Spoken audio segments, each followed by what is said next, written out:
Supreme court जल्दी ही आनंद मोहन को दोबारा जेल की हवा खिला देगा। ये आनंद मोहन बहुत खूंखार अपराधी है बिहार का। इसको लोग आतंक मोहन कहते हैं। कहते थे पलटू राम कि हम ना किसी को फंसाते हैं, हम ना किसी को बचाते हैं, और आनंद मोहन के लिए इन्होंने कानून ही बदल दिया। और इस बार जो सुप्रीम कोर्ट का फैसला आएगा वो पहले से ज्यादा सख्त फैसला आएगा। हो सकता है इस बात को सुप्रीम कोर्ट अपने फैसले में लिख दे कि आनंद मोहन को आखिरी सांस तक जेल में रखना है। और मैं बता दूं दर्शकों को, कृष्णैया साहब बहुत गरीब परिवार से आते थे। उनके जो पिता थे वो प्लेटफॉर्म पर कुली का काम करते थे। बताइए, कुली का बेटा आईएएस बना था, कितना संघर्ष उसने किया होगा। घर में सर खुशी होगा उस समय। नेचुरल है।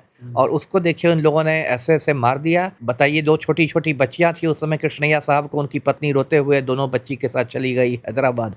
तो यही तो इन लोग का काम है। सुप्रीम कोर्ट ने आनंद मोहन के मामलों को लेकर के बिहार सरकार को फटकार लगाया है। अब हो सकता है कि आनंद मोहन फिर सलाखों के पीछे जा सकते हैं, जेल जा सकते हैं। हमारे साथ बातचीत करने के लिए पूर्व आईपीएस अमिताभ दास सर हैं। ये भी बहुत लंबे समय तक जी कृष्णैया जो डीएम थे उनको न्याय के लिए लड़ाई लड़े हैं। क्या कहिएगा सर? देखिए, अच्छी खबर आ रही है नई दिल्ली से, और ऐसी संभावना बढ़ गई है कि सुप्रीम कोर्ट जल्दी ही आनंद मोहन को दोबारा जेल की हवा खिला देगा। देखिए, पूरा मामला मैं दर्शकों को बताता हूँ। ये आनंद मोहन बहुत खूंखार अपराधी है बिहार का। इसको लोग आतंक मोहन कहते हैं। और ये घटना है 1994 की।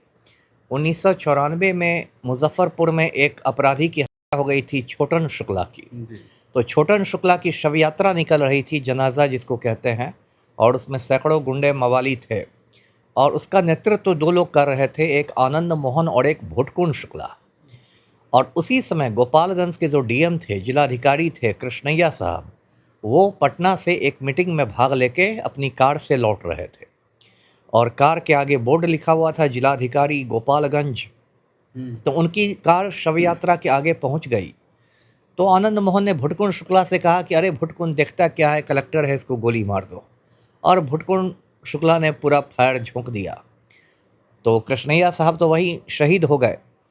उसके बाद भी इन लोग के सर पर इतना खून सवार था कि इन लोगों ने उनके चेहरे को ईंट पत्थर से एकदम कुचल दिया।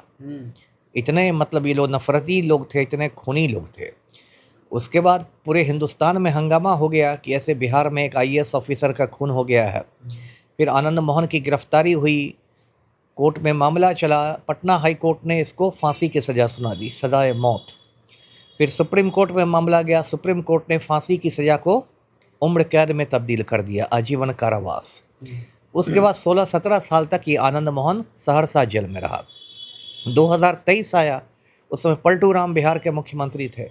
पलटू राम को कुछ चमचों ने कहा, खास के संजय सिंह जैसे लोगों ने, कि आप आनंद मोहन को जेल से बाहर कर देंगे तो राजपूत वोट बैंक में आपकी सेंधमारी हो जाएगी। तो पलटू राम है। तो उन्होंने क्या किया कि बिहार का जो जेल मैनुअल है, जो मतलब कारा हस्तक नियम है, जेल मैनुअल में संशोधन कर दिया और आनंद मोहन को जेल से बाहर कर दिया। मतलब कानून बदल करके उनको कानून जेल से बाहर बदल के निकाल सोचिए। दिया। ये वो पलटू राम है जो कहते थे कि हम ना किसी को फंसाते हैं, हम ना किसी को बचाते हैं। उन्होंने एक खूनी के लिए, राजपूत वोट बैंक के लिए कायदे कानून बदल दिए। उसका आनंद मोहन बाहर आया तो कायदे से तो जो बिहार का आईएएस एसोसिएशन है उसको विरोध करना चाहिए था आनंद मोहन की रिहाई का, क्योंकि कृष्णैया साहब आईएएस थे। तो कायदे से आईएएस एसोसिएशन को आवाज़ उठानी चाहिए थी। लेकिन बिहार के आईएएस लोग तो आप जानते हैं, बस गरीबों पर भौंकना आता है। तो पूरा आईएएस एसोसिएशन ने मुंह में दही जमा लिया। तब मैंने जाके पटना हाई कोर्ट में पीआईएल किया, जनहित याचिका किया, और आनंद मोहन की रिहाई को मैंने चुनौती दी। उसके बाद मुझे लगा कि सुप्रीम कोर्ट में एक केस होना चाहिए कृष्णैया साहब की पत्नी के द्वारा। वो केस नहीं किए थे उस समय तक उन्होंने नहीं किया था। उसके बाद मैंने एक दूत को भेजा, हैदराबाद तेलंगाना की राजधानी है, और उस दूत को मैंने मुलाकात करवाई उमा देवी से, जो कृष्णैया साहब की वाइफ है। और उमा देवी नहीं तैयार हो रही थी केस करने के लिए। उनको लग रहा था कि बहुत खर्चीला केस होगा, सुप्रीम कोर्ट में बहुत खर्च होगा। लेकिन हम लोगों ने उनको समझाया कि आपको लड़ना है, आपको अपने पति के लिए, इंसाफ के लिए लड़ना है। फिर वो राज़ी हुई और ये केस हुआ। एक बड़े वकील को रखा गया, सिद्धार्थ लूथरा उनका नाम है, बड़े वकील हैं सुप्रीम कोर्ट के।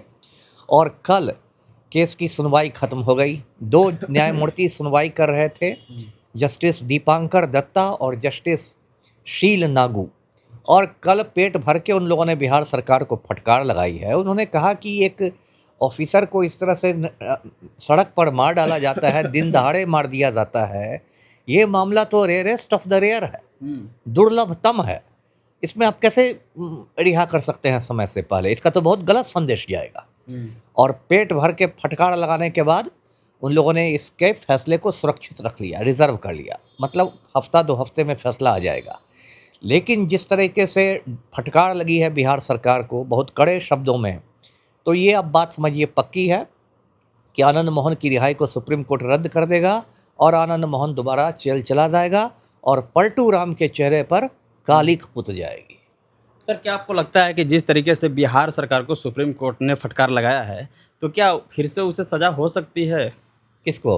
आनंद मोहन को? हाँ, वही तो मैं कह रहा हूँ कि फटकार लगाने का ही मतलब है कि सुप्रीम कोर्ट ने मन बना लिया है कि भाई आनंद मोहन की रिहाई को रद्द किया जाएगा और दोबारा इसको जेल में भेजा जाएगा। और इस बार जो सुप्रीम कोर्ट का फैसला आएगा वो पहले से ज़्यादा सख्त फैसला आएगा। हो सकता है इस बात को सुप्रीम कोर्ट अपने फैसले में लिख दे कि आनंद मोहन को आखिरी सांस तक जेल में रखना है। ऐसा भी हो सकता है कि उम्र कैद का मतलब उम्र कैद। लेकिन सर, नीतीश कुमार जो जिनको कहा जाता है कि बिहार के सुशासन हैं, सर इनके लिए तो इनके ऊपर बहुत बड़ा क्या सुशासन है? पलटू राम तो सुशासन की बात करते थे और माफिया डॉन अनंत सिंह के बने रहते थे। कौन सा सुशासन है ना? कहते थे पलटू राम कि हम ना किसी को फंसाते हैं, हम ना किसी को बचाते हैं, और आनंद मोहन के लिए इन्होंने कानून ही बदल दिया। तो सुशासन पर भाषण देने से होता है? पलटू राम की हकीकत पूरा बिहार जानता है, अब तो पूरा हिंदुस्तान जान गया जी। सर, ये जो कानून में संशोधन किया गया है, तो क्या फिर इसमें अब बदलाव किया जाएगा? जो संशोधन करके नया कानून बनाया गया था, तो उसको तो फिर रद्द किया जाएगा? अब तो उस कानून का वो संशोधन सिर्फ आनंद मोहन को बाहर निकालने के लिए किया था। अच्छा। अब उसको रद्द किया जाए या रखा जाए उससे कोई फर्क नहीं पड़ता, क्योंकि आनंद मोहन तो जेल चला जाएगा। संशोधन का जो मकसद था वो मकसद अब सुप्रीम कोर्ट खत्म कर देगा जी। सर, ये जो मामला है जी कृष्णैया जी की जो हत्या किया गया था, सर एक पहले से इन लोगों में मतलब किस तरह का विवाद था कि इस तरह की घटना को अंजाम दिया गया? नहीं, कृष्णैया साहब से किसी का क्या विवाद रहेगा? वो हैदराबाद से आए थे, तेलंगाना से आए थे। जी। इन लोग को गुस्सा सरकार से था। जी। उस समय बिहार में लालू की सरकार थी, लालू चीफ मिनिस्टर थे। इन लोग को गुस्सा सरकार से था। उस समय बिहार में अगड़ा पिछड़ा का बहुत टेंशन चल रहा था, है ना? मंडल आयोग के बाद अगड़ा पिछड़ा का बहुत टेंशन चल रहा था।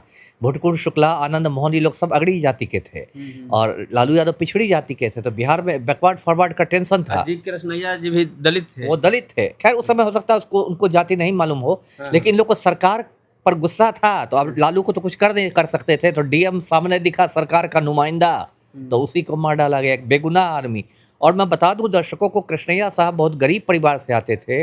उनके जो पिता थे वो प्लेटफॉर्म पर कुली का काम करते थे और बहुत संघर्ष करके कृष्णैया, बताइए, कुली का बेटा आईएएस बना था, कितना संघर्ष उसने किया होगा। घर में सर खुशी होगा उस समय। नेचुरल है। और उनकी छवि एक बहुत ईमानदार ऑफिसर के रूप में थी और उसको देखिए उन लोगों ने ऐसे ऐसे मार दिया। और बताइए, 2 छोटी छोटी बच्चियां थी उस समय कृष्णैया साहब को, उनकी पत्नी रोते हुए दोनों बच्ची के साथ चली गई हैदराबाद।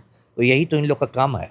सर, जी कृष्णैया जी की जब हत्या हुई उसके बाद भी सर उनके परिवार के पास पैसे नहीं थे कि उनके केस के लिए, मतलब उनके लिए न्याय दिलाने के लिए उनके लिए लड़ाई लड़े।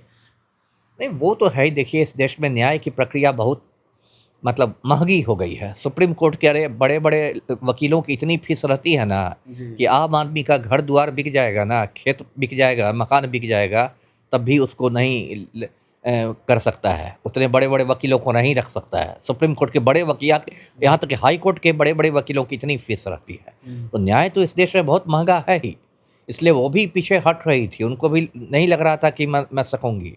फिर बाकी लोगों ने चंदा किया, उनके बैचमेट लोगों ने, 85 बैच के बाकी आईएएस लोगों ने चंदा करके वकील की फीस भरी गई जी। तो चलिए, हमारे साथ पूर्व आईपीएस अमिताभ दास सर थे। अमिताभ दास सर बहुत लंबे समय तक, मतलब जी कृष्णैया जी की जो हत्या हुई उसके बाद से जब आनंद मोहन को जब जेल से बाहर निकाल दिया गया, उसके बाद उनकी पत्नी लड़ाई लड़ने के लिए, न्याय दिलाने के लिए अपने पति को वो सक्षम नहीं थी। वो कह रही थी कि हमारे पास पैसे नहीं हैं, और उनको केस करने से पहले ही ये जो अमिताभ दास सर हैं ये कोर्ट में अर्जी दाखिल कर चुके थे। उसके बाद उनकी पत्नी से बात की है और सर के प्रयास से ही उनकी पत्नी भी आगे तक लड़ाई लड़ी हैं और अभी सुप्रीम कोर्ट है जो बिहार सरकार को फटकार लगाई है। हो सकता है कि कुछ ही दिनों के अंदर आनंद मोहन जेल के अंदर जा सकते हैं। बाकी इस वीडियो को देखने के बाद क्या सोचते हैं, कमेंट बॉक्स में अपनी प्रतिक्रिया दें।